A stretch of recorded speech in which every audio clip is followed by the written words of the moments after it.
தேவனுடைய நாமம் என்பதாக இன்று பாடல். சுவையான உணவு உண்பது போல் திருப்தியானே உணவு.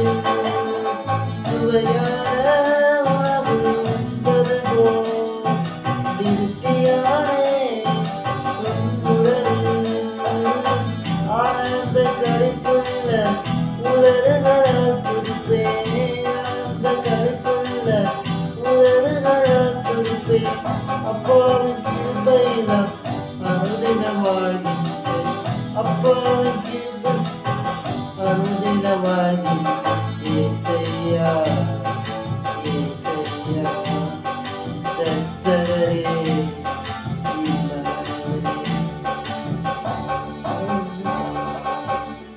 இன்றைய வசனம் சங்கீதம் 63:5. நிலத்தையும் குழப்பையும் உண்டது போல் என் ஆத்மா திருப்தியாகும். என் வாய் ஆனந்த கழிப்புள்ள உதவிகளும் போற்றும். கர்த்தர் உம்மை ஆசீர்வதிப்பாராக. இயேசு உம்மை நேசிக்கிறார்.